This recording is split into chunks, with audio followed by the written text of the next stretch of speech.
In the name of God, the most gracious, the most merciful. Peace be upon you all. Welcome to another session of From the Desk of Ghamidi. The objections that are generally raised regarding the ideas of Ghamidi Sahib are presented before him, and we seek his responses to those objections. The topic currently under discussion is interest, and this is the fourth session devoted to the subject of interest. If someone wishes to watch all the objections in sequence, this is the 23rd session in the series. Ghamidi Sahib, thank you very much for your time. Ghamidi Sahib, for those people who have been following this series of discussions, I should clarify that during the last 3 sessions, the viewpoints that you presented and elaborated upon, particularly with reference to the Quran, became clear to us and we were able to understand them. After that, the points that came under discussion in the Hadith literature were also examined. Following this, the discussion about the application of those principles was also initiated. We wish to know the suggestions that you have made with reference to the banking system in your book, Makamat. What actually is a bank, and what are the changed circumstances in light of which you felt compelled to present these suggestions? Today we will continue this discussion further. You had already discussed in detail what a bank is, how it functions, and what the nature of this institution is. Today, God willing, I will try to complete the objections that are raised regarding riba or interest. Please explain the suggestions that you have mentioned in your book, Maqamat, concerning the field of banking. What exactly are those suggestions? I would first like to mention that once we have understood that the demand for profit on a loan constitutes interest, I have already clarified that even today, the bank itself describes the transaction as a loan. Therefore, the word loan is generally used. In reality, it is essentially described as money lending. Obviously, when the matter is presented in this way, and it is said that a loan is being given, then the command of the Sharia will naturally be that such a transaction is forbidden. In that case, there cannot be any demand for profit upon it. However, I had explained that when one studies modern banking, it becomes clear that the loan has not remained the same kind of loan that used to be given in earlier times, or the kind that we ordinarily give to one another today. Rather, the system has developed further and has incorporated many permissible services within it. Consequently, it has now reached a stage where it has become indispensable and one must choose one direction or the other. In this situation, I have presented a few suggestions. I had said that those people who are sincere toward religion, who wish to follow the religion, and who are satisfied with the fact that God Almighty has declared profit on a loan to be forbidden, yet still wish to carry out this kind of business, should make certain rectifications in the way this business is conducted. I have made this suggestion while taking into account the rectifications that have been proposed so far, which we now refer to as Islamic banking. In that approach, it has been assumed that the principles which our jurists established for partnership and stakeholding. If a system is structured solely on those principles, then that system will be regarded as Islamic. I do not agree with this assumption. In my opinion, the principles that were formulated for partnership and stakeholding, which are recorded in our fiqh, the jurisprudence, may very well be correct within their own historical context. A debate can certainly be held about what exactly they are based upon. I would say that they are based on fundamental moral principles. For example, that justice should prevail. Harm should not be inflicted upon others. Moreover, one should not adopt unethical or negative means in dealing with people. All the rules concerning partnership and stakeholding that appear in our jurisprudence are essentially derived from these general ethical principles and methods. However, in my opinion, the state of affairs has radically changed.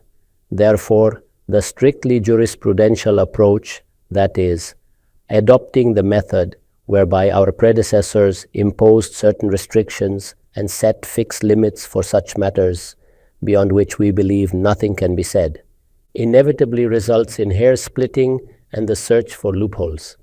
And this is precisely what has happened. If you look at the methods currently adopted in Islamic banking, you will see that in many cases technical devices or excuses have been introduced. In reality, the same substance remains. and the same methods are being applied, but implementing the commands of fiqh in their literal form has become extremely difficult. If you reflect on the devices that have been adopted, you will notice that even the people who support them acknowledge to some extent that these are merely temporary arrangements made during a transitional phase. The hope is that gradually this institution will eventually come into line with the principles of partnership and stakeholding that were articulated by our jurists. My advice, therefore, to those bankers who are currently running the banking system and administering these institutions is the following. They should rise somewhat above this mindset so that the word loan no longer remains central to these transactions. They should move beyond the mentality that this institution can function only if the transaction is formally described as a loan. If they elevate their thinking slightly and take into account the gradual evolution of present circumstances, they can modify their practices in ways that lead toward permissible modes of conducting business. And to those who approach this issue from a strictly fiqhi perspective, I would respectfully submit that in this matter we do not possess any categorical textual evidence. Rather, everything here is based on application and interpretation. In other words, it is not the case that the entire issue was presented before the Prophet Muhammad, peace be upon him, and that he issued a definitive ruling regarding it. Nor is it the case that God Almighty, in the Quran, issued a specific legal verdict about this particular institutional arrangement. The situation is quite the opposite. The actual circumstances before us today are something we must analyze and understand ourselves, after which we must form our own considered opinions. Different scholars may adopt different approaches, and legitimate differences of opinion can certainly arise. Moreover, the fiqhi resources that we possess today can themselves be re-examined in light of contemporary realities. If these considerations are kept in mind, if my submissions are viewed against this background, then one particular matter becomes quite straightforward. And what is that matter? It is simply the matter of buying and selling. From one perspective, a person might object and ask, what kind of buying and selling is this? The bank merely gives a loan, and you then purchase a house or a vehicle. The bank simply provides the loan, and later it receives the loan amount back. However, I say that the matter can also be viewed from another perspective. In that case, it becomes similar to the example I have mentioned several times. Suppose my landlord were to say to me, after I had lived in his rented house for many years, that you may continue paying the rent, but at the same time we will fix the price of the house as it stands today, and you will gradually pay that amount to me in installments along with the rent. The day the entire price has been paid, the house will belong to you. If someone said that to me, I would place a garland around his neck in gratitude. Now tell me, in such an arrangement, is there any trace of oppression visible? On the contrary, it would almost be a favor to me. It would create an enormous ease for me. After paying rent for the house for many years, it had never even occurred to me that I might eventually become its owner. Yet now a path toward ownership has emerged. In this case, what has occurred is essentially a transaction of sale and purchase. At the same time, the property has been rented to me, and alongside that, a sale agreement has also been concluded. In other words, two transactions have taken place simultaneously. In my view, this arrangement is entirely permissible. In fact, we can adopt such arrangements even within our personal lives.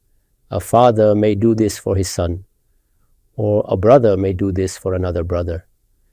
In essence, something very similar is already being done by banks today. Therefore, I have suggested that if a few modifications are introduced and the transaction is framed clearly as a hire purchase agreement, then no legal or Shari objection remains. Nor can the arrangement be regarded as wrong from any other perspective. In such a sale and purchase transaction, two elements will coexist. One is hiring or renting, and the other is purchasing. You take an asset on rent and you pay rent for its use. Although I should also point out that in our fiqh, if you examine the legal opinions, fatwas, of the four Sunni Imams, They all consider it permissible to differentiate between the price for cash payment and the price for deferred payment. And if you reflect upon it, that is essentially what happens here as well. For example, if a vehicle costs 1 lakh, but it is sold to you for 1.5 lakhs because you will pay the amount later in installments, then the higher price is demanded precisely because the payment will be deferred. That too is another legitimate way of viewing the transaction.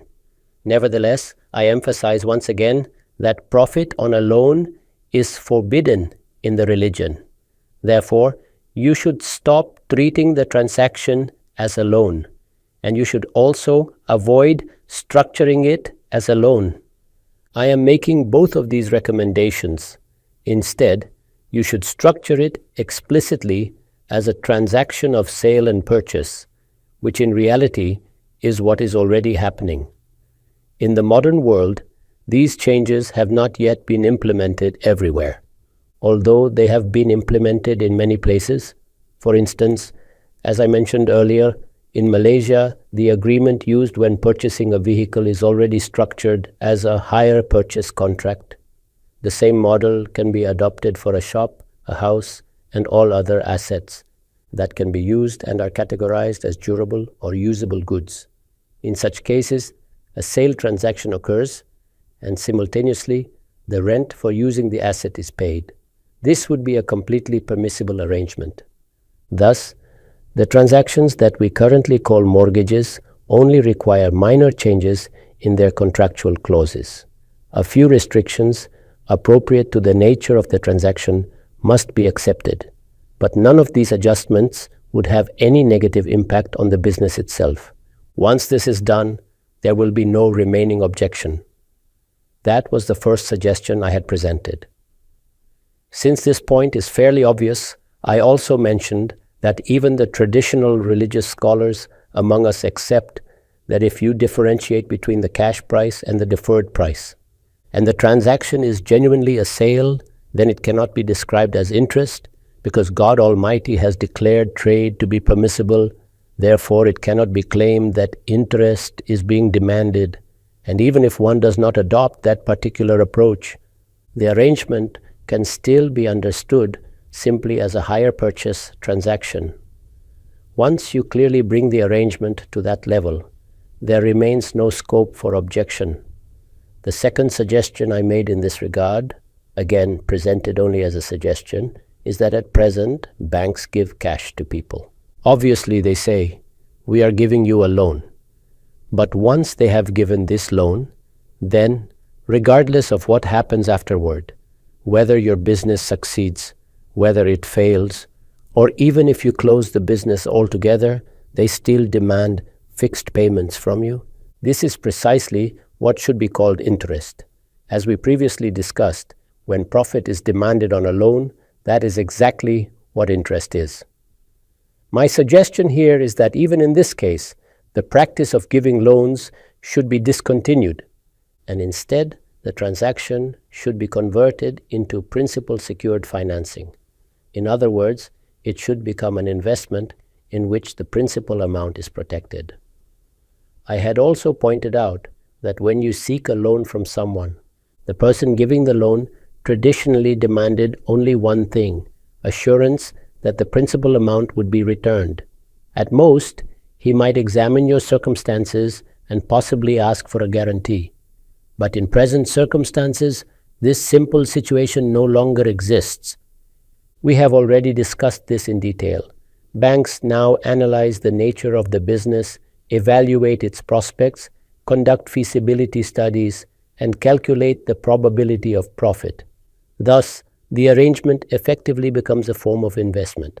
Therefore, it should be recognized and described accordingly. At this point, however, our fiqh intervenes and states that if you make an investment, then you must necessarily be a partner in both profit and loss. I do not consider this restriction necessary. In my view, such a limitation is not required. Investment can indeed be structured on the basis of sharing profit and loss, but it can also be structured on the basis of principal secured financing.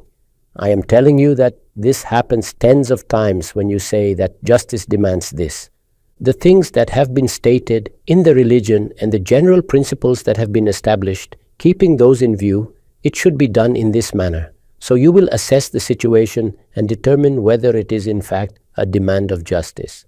There are tens of people who have earned capital in other countries, came to this country and invested their wealth. Then, for 4 or 5 months, they were paid some profit in installments, and afterwards they were summarily told that there has been a loss. When you enter into a partnership with some person, that is, you invest capital with him, you have the status of a sleeping partner. You are not monitoring how the business is progressing. You do not know how the decisions are being taken. Whatever you are being told, you are not able to oversee or verify it. Obviously, there are different people with different responsibilities who are assigned to oversee the business, identify possibilities, and understand the markets. In such a situation, placing your trust in others, you hand over lakhs of rupees to them. The banks cannot do this because they are present in the market to conduct business. I have discussed this earlier as well. If you wish to give a loan to someone, then you do it as an act of goodness, as an act of piety. The bank is not meant for piety. It is not a charitable institution. They have engaged in financing with you. I say that you should term it as financing. And if it is agreed with regard to financing that it will be principal secured, then this is the demand of justice. Generally, it is said that until the person investing money is also a partner in the loss, it is not a demand of justice. What I say, however, is that to make him liable for loss is itself against the demand of justice. This is because he is neither a partner in decision-making, nor does he understand the intricacies of your business. He is neither aware of the market, nor are the people morally responsible to make him aware of the realities. I have widely come across people who were apparently very religious and who performed prayer day and night. However, I observed that when business dealings took place, they could not live up to their reputation. In this way, people lost their investments and huge losses were incurred. I can cite tens of such examples. Hence, in this case, principal secured financing should be adopted. There is nothing unjust in this.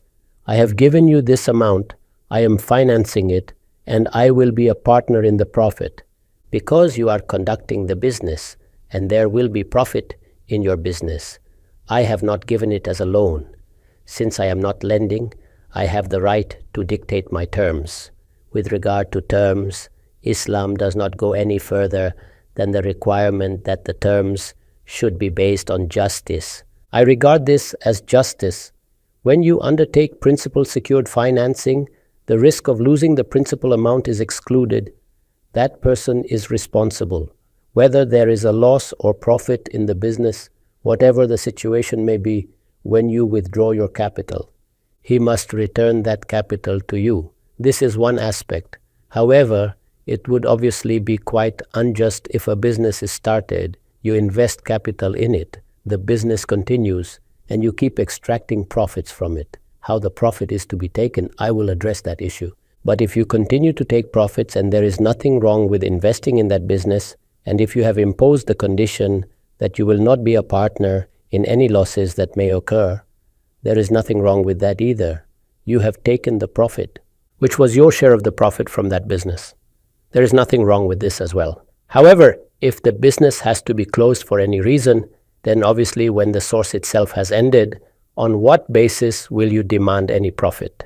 At that point, your demand should be limited to the extent that your original amount should be returned to you. Is this point clear? So this is the condition that I have mentioned there.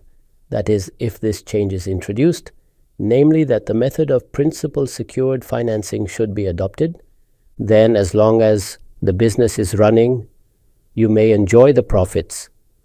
But when the business is closed, then whether there is profit or loss in that business, if the bank had entered into it, it would have become a partner in the business. However, the business that was conducted has now ended and has been closed. It is not difficult to determine this. You can observe that under the new system, the business has actually been closed. Therefore, when the business has been shut down, your claim to profit ceases to exist, and neither should it exist if after this you are demanding profit. then in reality it was only a loan that you had given. However, if principal secured financing has been undertaken, then your demand will be limited to the principal, that is, the original amount. This is the second suggestion for the general transactions that take place, such as financing businesses, making investments in factories, large projects, education, or other similar matters. That is, in cases where there is no purchase or sale involved, which was discussed earlier. If you have purchased a house or a car, then it will continue on the principle of hire and purchase with some modifications. In such a case, there can be no objection to it. There is no question of any loan in it. Similarly, if you are undertaking principal secured financing, then as long as the business continues, you may receive profits. And there can be no objection to that either. Now the last point to which I have drawn attention is the spending of money, such as that which is generally spent through a credit card. That is, the bank provides you with the facility to spend some money. If you look at its reality, it too is essentially a transaction of purchase and sale. The bank pays on your behalf while you are making a purchase. You are not being given a loan there. They have paid on your behalf. Then a certain duration is given to you to repay it, perhaps 1 month. Sometimes the bank may extend it to 2 or 3 months. When that duration expires and you do not repay the amount, then in my opinion, we should adopt one simple and straightforward understanding. It was bought and given to you. It is similar to the situation in which I am standing near you and say that I wish to buy something, and you say, "Fine, buy it from me, and then I pay for it." Even here, there are two possible ways of viewing the matter. One is that I have given you a loan. The second is that I have created a system such that whenever you wish to purchase something, I actually carry out a transaction with the company from which you are buying the item. The payment is made from my side, and whenever you buy something, apparently you have bought it from that company, but in reality, you have bought it from me. If you look at it from this perspective, then this too becomes a transaction of purchase and sale. If it is a transaction of purchase and sale, then I have given you the facility of 1.5 or 2 months without making any demand. You went to a shopkeeper, bought something from him, and told him that you would pay the amount after 2 months. He gives you that time. Many people do this. Thus, the bank has fulfilled that same function. It has sold you something, that is, it bought it from there and sold it to you. When you take it and fail to repay it on time, then the question arises whether a fine can be imposed on you. I believe that there is nothing wrong in imposing such a fine. If someone does not fulfill a commitment or does not fulfill a responsibility, then to fine or penalize him, how can this be called interest? If you do not pay your electricity bill on time, a fine is imposed. Monetary fines and penalties are not interest. This is actually a punishment when you do not fulfill a promise. 2 lashes or a day in jail could have been imposed, but instead a fine has been imposed. Throughout the world, it is common practice to impose monetary penalties. It also exists within our own traditions. For example, when you do not take qisas and instead pay diyat, what is that? It too is a monetary penalty. Nowadays, with violations of traffic rules, a monetary fine is usually imposed. Thus, monetary penalties are a method used when you commit a mistake, a crime, or break a commitment.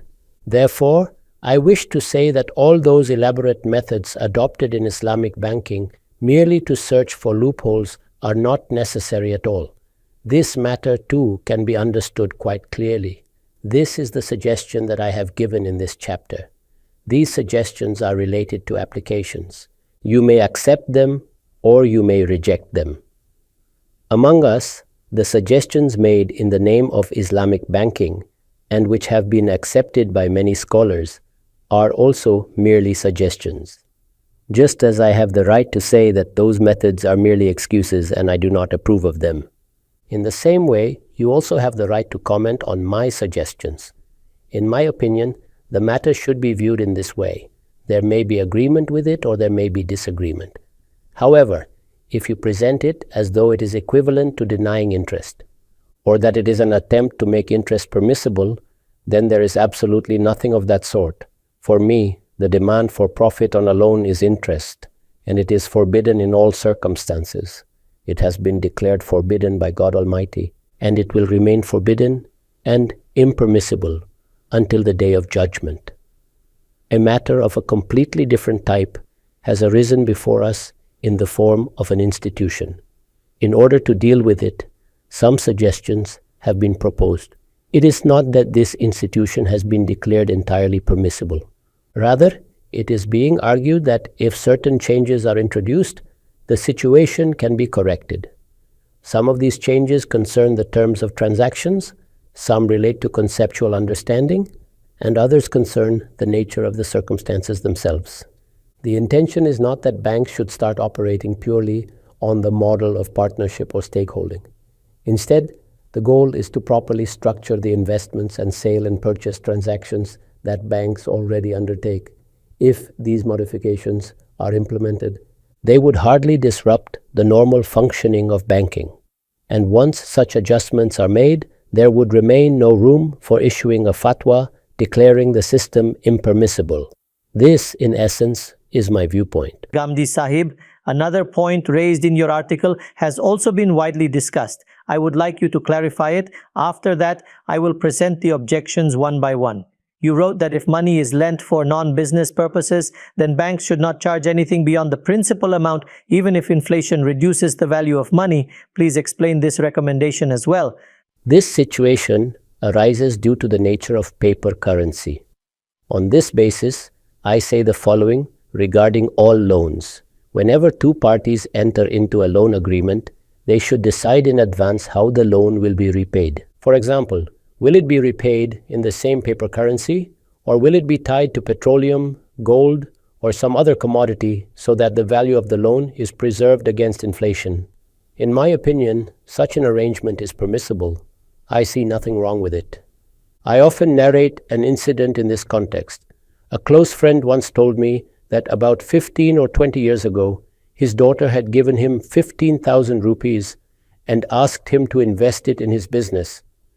The money remained with him, but he forgot to invest it. Tragically, his daughter later died in an accident. Years passed. Her children grew up. Then one day, he suddenly remembered that she had entrusted him with that money. He asked me, "What should I do now? Should I simply return 15,000 rupees, the value of that time?" I told him, go to the bullion market, determine the value of money at the time when the amount was given, and then calculate its present equivalent. Pay that amount. That would be the just solution. This is the essence of the matter. If banks follow a similar principle, then in my view, there should be no objection to such a practice. That would fulfill the demand of justice. What we must understand is the fundamental distinction between two kinds of matters in religion. The first is that there are things that the religion has explicitly forbidden or commanded. In these cases, the decree has been given by God. We may attempt to understand the ruling, but we cannot amend or modify it. Secondly, there are other matters, where the religion has provided general principles, not specific rulings. In such cases, we must apply those principles to new circumstances. Here, differences of opinion are inevitable. We must learn to distinguish between what has been fixed in the Sharia and what is merely an application of general principles to particular circumstances.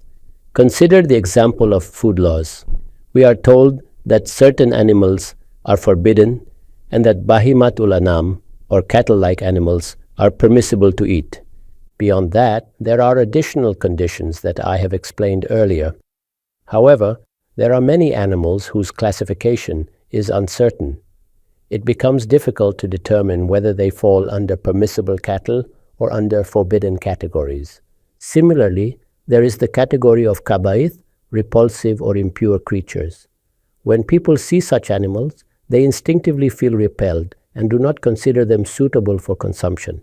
In these cases, differences in temperament, judgment, and interpretation arise.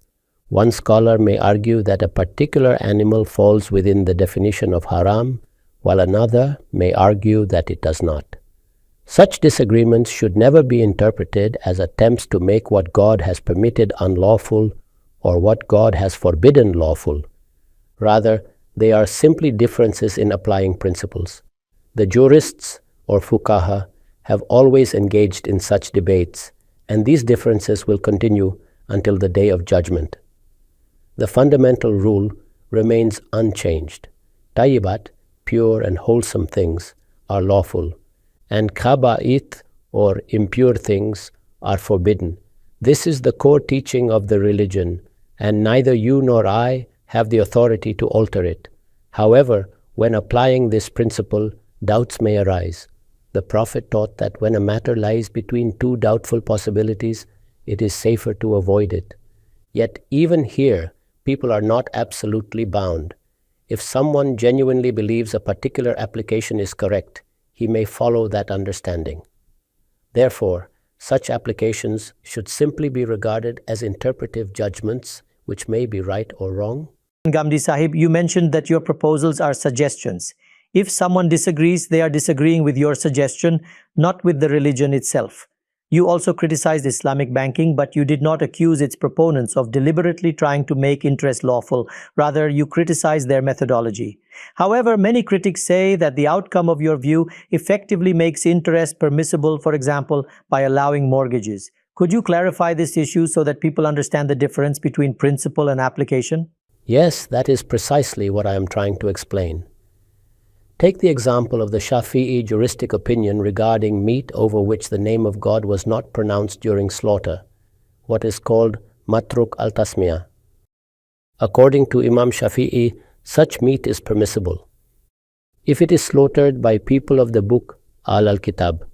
This view is based on the Quranic permission regarding their food. Many Muslims today follow this opinion. In fact, hundreds of thousands rely on it. However, the Hanafi scholars disagree and consider such meat impermissible. Here we see a clear difference in application. I personally disagree with Imam Shafi'i's position. I would not eat such meat under any circumstances because, in my understanding, it falls into the category of haram. But when I say this, I present it as my interpretation, not as a claim that Imam Shafi'i was trying to make something forbidden lawful. Similarly, Maulana Abul Maududi wrote a detailed critique of this Shafi'i position in his essay Zabiha Ahli Kitab in the book Tafhimat. I consider that critique very strong and persuasive. The point is that large differences of opinion exist among jurists regarding matters of application. Yet these differences do not mean that scholars are deliberately trying to change the religion. The same principle applies here. I believe that the procedures adopted in Islamic banking are flawed and rely too much on legalistic stratagems. In my view, the Sharia should never be approached through such evasive techniques. However, many respected scholars have approved these arrangements. Some of them argue that these structures are transitional mechanisms and that once Islamic institutions become established, they will gradually evolve toward a more ideal form. I may criticize this methodology and point out its weaknesses, but I would never accuse those scholars of trying to make interest lawful. Such accusations are inappropriate because the disagreement concerns application, not the fundamental rule itself. Indeed, differences among jurists regarding halal and haram often arise from how principles are applied to particular cases. Interestingly, such differences can also be beneficial. They create flexibility and ease for people, and they allow the intellectual process of understanding the religion to continue. If scholars avoid unnecessary polemics and accusations, they can learn from each other. Thus, one person may look at modern banking and conclude that it is simply a loan with interest and therefore completely forbidden. Another may argue that modern institutions have transformed the nature of transactions through purchase and sale arrangements or rental structures, and that with certain reforms, the system could become permissible. Both perspectives represent different interpretations of how principles should be applied. Ghamidi Sahab, the suggestions that you have presented and the objections that are generally raised against them, I will present them before you one by one. First of all, you had clarified the concept of a mortgage and explained its nature. You had also elaborated on the nature of banking. However, I would like you to address this somewhat knotty issue, because when you spoke about banking, those people who have studied only in a madrasa or who come from a background in religious studies raise the same objection. Their objection is that when you say that the extra amount charged by the bank is actually the rent for the use of the property, they respond by saying that usage means taking something on rent. If something is taken on rent and then returned after its use, nothing from it becomes your property. For example, if you take a house on rent, it is the responsibility of the house owner to maintain it, and for that reason the owner collects rent. But this does not happen in the case of a mortgage. Not only this, the property also does not remain under the ownership of the original owner in the same way. Rather, the ownership remains in a state of transition. Therefore, according to them, the amount given to the bank cannot be considered as rent for usage. Although you have clearly explained that the nature of a transaction can change, if one proceeds with this concept, there still remains confusion within the religious mindset. So, could you remove this confusion? There is actually no confusion at all. When did I ever say that this is a simple matter of rent? What I have said is that purchase and sale and rental have been merged together. At the same time, a house has been sold to you, and it has been agreed that you will pay its price in installments. The price has been fixed according to the current market rates. You must pay it in installments, whether over 10 years or 15 years, and in the end, the house will become yours or the vehicle will become yours. That transaction has already taken place. It has been determined that something has been sold to you. However, along with that, since you have not yet paid the full amount, and since you will return the amount over a long period of time, you are effectively using someone else's property during that period. And therefore, rent can be charged for that use. I have called this a hire purchase agreement. If you separate the element of rent, then of course an objection would arise. If you separate the element of sale and purchase, then the objection would again arise. But both transactions have taken place simultaneously, and therefore, in my view, there is nothing objectionable in it. I have given a simple example of this. Suppose I say to my son, I am buying this house for you. For the time being, you may continue living in it as if you were renting it. At the same time, this is the price that has been fixed for the house, and you will pay it in installments. Would this be a favor, or would it be an act of oppression? I have not given him any loan, nor have I used the word loan. I have simply purchased a house for him and then sold it to him. I have fixed a price for it, and that amount is to be paid by him in installments. Now separate these two matters. Something is sold and the price is collected in installments. Is this not permissible? Similarly, something is given for use and rent is collected for that use. Is this not permissible? Here two transactions have been combined together. Now someone may pick a juristic point from fiqh and say that two deals should not be combined in this way. But that objection is not about Sharia itself. It is about an application. If in earlier times there was no possibility of combining these two concepts, but now such a possibility exists, and if the arrangement can be carried out with justice, without oppression, and without any unfairness, then obviously it should be considered permissible. For this reason, I described it as a hire purchase agreement.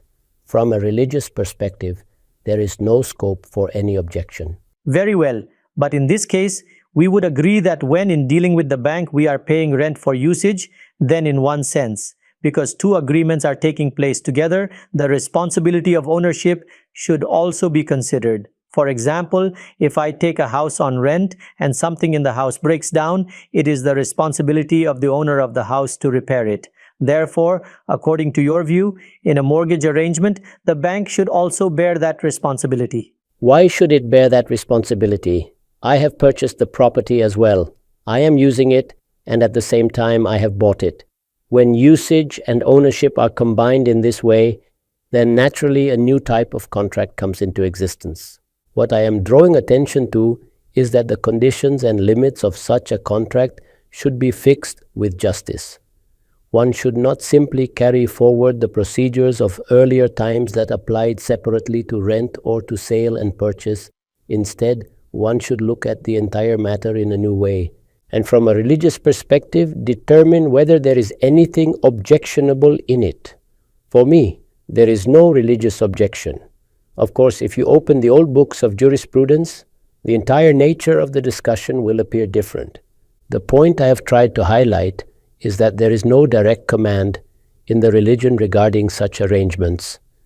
Rather, the things that have been declared forbidden are known, and keeping those prohibitions in mind, we examine a new issue.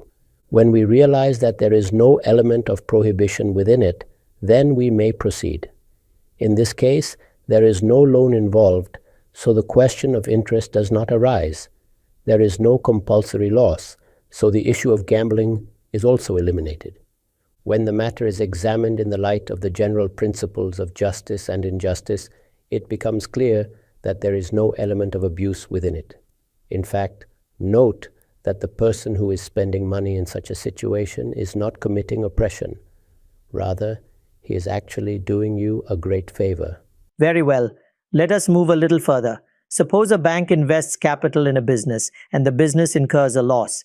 In that case, according to your suggestion, the bank would stop demanding profit from that very day, but it could still demand the principal amount.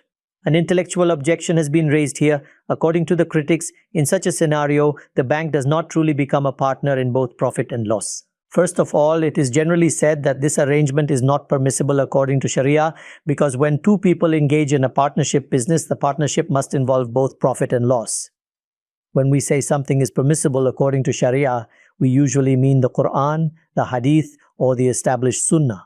I have already drawn your attention to the fact that this is a matter of fiqh or jurisprudence. In fiqh, when a ruling is applied to a particular matter, it is done in light of the general principles of the religion. For example, you have been told, لا تأكلوا أموالكم بينكم بالباطل. That is, do not consume one another's wealth unjustly. You have also been instructed, وَتَعَاوَنُوا عَلَى الْبِرِّ وَالتَّقْوَى وَلَا تَعَاوَنُوا عَلَى الْإِثْمِ وَالْعُدْوَانِ. That is, cooperate with one another in righteousness and piety, and do not cooperate in sin and aggression. These are principles. When you apply these principles to practical situations, you examine whether any of these principles are being violated. Therefore, the two matters are entirely separate. Our jurists examined issues from this perspective and imposed certain conditions and limits based on their understanding. However, for me, this cannot be called Sharia itself. Rather, it is the application of the principles of Sharia. They applied those principles according to the circumstances of their own times, and they issued judgments accordingly. In our own time, we can reapply those principles while keeping in view the requirements of the present age. There is no harm in doing so. Now let me clarify something further. This is not primarily a question of loss. The arrangement I proposed is called principal secured financing. In this arrangement, you are not a partner in the loss of the principal amount. The principal remains fixed in all circumstances, and you retain the right to recover your principal. The loss that occurs in the business is therefore adjusted against the profits. Regarding profits, I have already explained that there are two possibilities. If the bank wishes, it may become a partner in the profit, provided that it can maintain proper accounts. If maintaining exact accounts is not possible, then approximations may be made. An estimate may be determined, and profits may be taken on that basis. Such an arrangement is also permissible. You may have seen or read many narrations in the Muwatta of Imam Malik regarding zakat on orchards. In such cases, the fruits on a tree are not individually weighed in order to determine the exact amount. Instead, a method was devised to estimate the yield through approximation. In the same way, there are many ways through which approximate profit calculations can be considered permissible. Where do we usually make a mistake? We make a mistake when a principle becomes attached to a specific historical application, and then that application is treated as if it were itself the principle.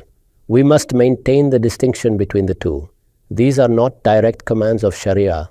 As you explained, in the situation where a business is closed, the bank may demand the principal amount, although it will no longer demand profit. However, if a person's business collapses completely, and if we look at the general principles, then justice would suggest that the person might not even be able to repay the principal. On what basis then would the bank still demand the principal amount? Banks have already formulated several rules and procedures for such situations.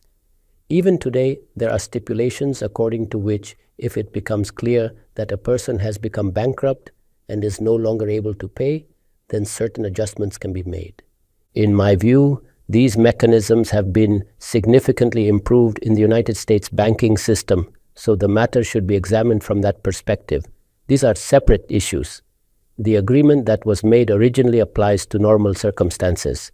However, if an exceptional situation arises, then we must consider what the Quran itself says. When the subject of interest is discussed, the Quran itself states that if a person is unable to pay, then he should be granted respite. In doing so, you perform an act of virtue and goodness. In the same way, banks have developed various policies and strategies for situations in which a person becomes unable to repay. They determine what should be done in such circumstances, how collateral will be treated, how properties may be attached, and what the overall financial strategy should be. Every aspect of this requires careful study, but it is not the case that these matters have been ignored. Therefore, the issue should be studied in its proper perspective. For me, if these suggestions are accepted, then the entire issue no longer remains a matter of a loan. Instead, the discussion shifts toward the demands of justice.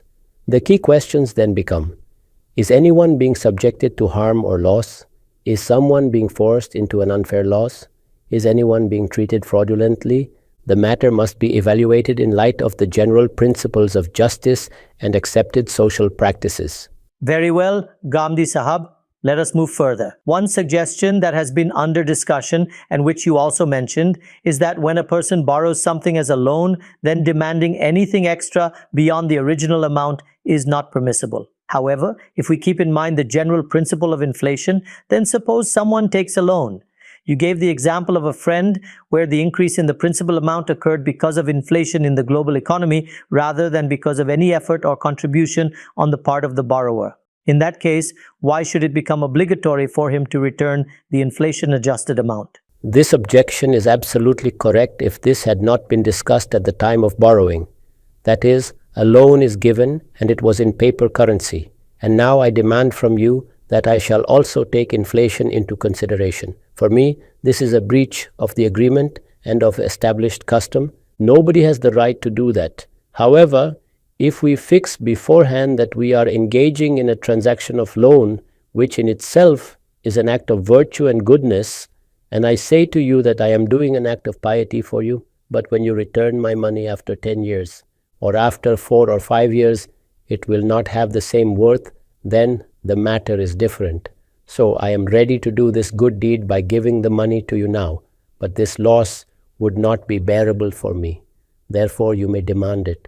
However, when can such a demand be made? It can be made only when you have previously fixed such a condition. If you have not done it beforehand, then the right to make that demand will not exist. So Ghamidi Sahab, this inflation must also have existed in the time of the Prophet, peace be upon him. Wherever there is an economy and the rules of demand and supply operate, the prices of commodities increase or fall. Do we find any instance from that period where such a provision had been made that in the case of inflation there would be an increase? There we see only absolute repayment.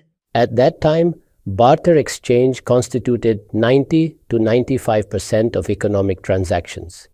You were exchanging one commodity for another. You were giving gold and taking silver. You were giving silver and taking gold.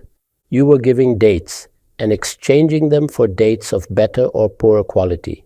You were giving flour and receiving wheat. All such things were taking place there.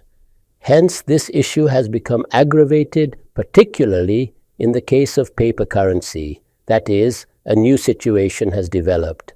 Obviously, paper currency has become a necessity of the time. That is, Either you go back to the era of silver and gold, and when you go there, it is an actual commodity that you are handing over. When you hand over a commodity, its value continues to change. However, the way valuations change today, they never used to change in that manner before. At times, the changes that occurred were so small that they were considered negligible. If you look at earlier times, sometimes there were no significant changes in prices, even for a couple of centuries. But in the present era, this change takes place on a very large scale. Therefore, while making loan agreements, keeping the interests of both parties in view, you may fix in the agreement that I am giving this loan according to petroleum, gold, or some other index, and that I will take it back according to that measure. You have this right. In my opinion, this condition has to be fixed beforehand, and if it is fixed beforehand, then no objection can be raised. We move forward, Ghamidi Sahab. Another issue that has come under discussion is the national savings certificates or the schemes of national savings. You have expressed your opinion about them. The question that arises is that you have said that in reality they cannot be declared as interest, but if some suspicion arises regarding them, then people of piety should avoid them. To clarify this, please elaborate on your suggestion that the people of piety should avoid them, while if there are some orphans or widows, they may make use of them. So what exactly is the reality of this matter? You see, the fact of the matter is that there a loan is being taken. If you are taking a loan, then obviously it will be accompanied by interest. However, there I said something slightly different. When you enter into a transaction, everything does not have to be viewed at the level of the forbidden. There are also matters that fall within the sphere of disliked actions. With changes in circumstances, limits, and conditions, the degree of prohibition sometimes does not remain the same as it originally was. Therefore, I applied a different principle there and suggested the following. If there is merely a loan transaction and the borrower voluntarily gives something extra from his or her own will, then no one has any objection to it. The Prophet, peace be upon him, while returning a loan said, I had taken a she-camel from him which was somewhat weak, but instead give him a stronger she-camel. So, it is something that is being given voluntarily. Therefore, I said that such a situation does not fully arise in a savings scheme, but it is somewhat inclined toward that situation. Thus, its identity has not remained exactly the same. That was the point I was making. When the identity of something does not remain the same, then obviously it moves away from the level of absolute prohibition and comes down to the level of disliked, makruh, or makruh of a severe kind. All these levels which our jurists have devised are merely gradations within the broader category of prohibition. For example, it may be makruh of a severe type, it may be makruh of a lighter type, or it may be completely forbidden. All these categories differ only in the degree of judgment. For a person of piety, it is possible that he will try to save himself even from something that is merely mildly disliked. However, this restriction should not be imposed on ordinary people. Based on this principle, I made that suggestion. However, suppose a method is adopted whereby whatever the government takes from you is treated as principal secured financing and it is implemented in different development projects. In that case, there would no longer be any need to apply this principle there. That possibility should also be considered. However, this is what I intended to say. Very well, Ghamidi Sahab. In this context, there are also some application-based questions. I presented to you the general objections regarding the suggestions that you have made. Now the question is this. In the present situation of banks, those suggestions have not been accepted in their entirety. In the meantime, if a person is employed in a bank, then his or her job and income, since the bank is also dealing in loans, financing, and many other activities, while the reforms have not yet been implemented during this period, is employment in a bank permissible or not permissible? It will be the same answer that I gave to you earlier. The bank is not doing this alone, and this principle cannot be applied to all of its dealings. Now it has the status of an institution. It has become a necessity of civilization. There should be discussions for its improvement. And when people are trained in this regard, then steps toward improvement will become possible. Therefore, this cannot simply be declared not permissible or forbidden. At most, you may say what I said regarding the saving schemes. If you feel some dislike toward it, then you may seek employment in a better place. However, the verdict that it is forbidden cannot be applied in this way. The situation is no longer the same as before, when a moneylender was sitting there exploiting people, and you were assisting him by maintaining his record books, acting as his writing clerk, or facilitating those oppressive loans. This institution performs many beneficial functions. For example, those who are teaching in universities. My own profession has been teaching. Almost all universities operate through endowment funds. Therefore, the nature of matters should be understood properly. For me, therefore, the verdict of prohibition cannot be pronounced in this case. Very well, Ghamidi Sahab, you were discussing the credit card and you told me that one way it can function is like this. However, we generally observe that banks are extremely eager for people to obtain credit cards. And since there is an inherent desire and greed among human beings to purchase things, they know very well that it will become difficult to repay the amount. Thus, the entire concept is that I feel a need to buy something, someone has done me a favor by enabling it, and then a fine is also imposed. But in the case of a credit card at your disposal, for example, you already have a mobile phone, you may nevertheless develop the desire to buy more and more. In fact, that institution is exploiting the weakness that exists within me and making a profit from it. So do you still see it as such a simple matter as you had previously stated? All businesses do that. Every shopkeeper does the same thing. Those who sit in the market put out advertisements. They call you and introduce their products. You see advertisements every day. For them too, the same ruling would have to be given. Obviously, in such matters, you must address the two sides separately. Advise people to keep their expenses under control. Tell your son, brother, and wife that matters should not be handled in this way, that one must stretch one's legs according to one's coverlet. They should not be tempted by such desires.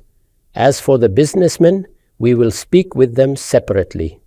They are sitting there for business. They are not sitting there to perform acts of charity or benevolence.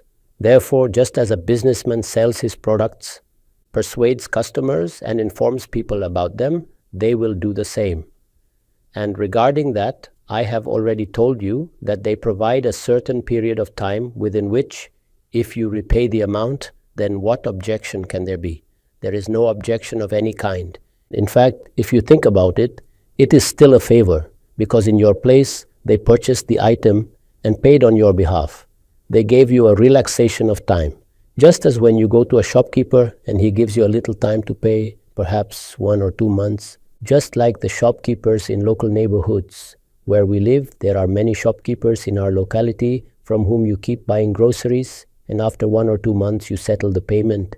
In our old neighborhoods, in Lahore or in other old cities, all the neighborhood shops practice this. If you read old stories, you will find these examples everywhere. Similarly, in villages, this was the normal system of accounting. So, if you bought goods on credit, no harm was done. This is the world, and it operates in this way. However, if you decide not to buy something, if you feel that temptation is being created, then you should address that issue and control it. That does not affect the nature of the overall matter. The transaction is being conducted in a business-like manner. If they are giving you a loan with interest, then the same ruling would apply which has already been mentioned earlier. But if they simply paid for you and did not charge any interest, and only told you to return the amount within a month, then what else can they do? I said that instead of making it a transaction based on interest, they may impose a fine, just as happens with your electricity bill. Everyone conveniently pays the fine if they do not pay the bill on time. So this is merely a monetary penalty. The ruling of interest or gambling should not be applied to it by drawing a superficial similarity. Very well, Ghamidi Sahab. You mentioned the issue of fines. Another question arises in the present era. We often see that rewards are given. For example, if you have done a certain amount of shopping, you will receive some savings or a certain amount will be credited to you. Such rewards are generally understood as something extra that you have received beyond what you actually spent. So this kind of reward is also often understood to be a form of interest. These are the matters of sale and purchase.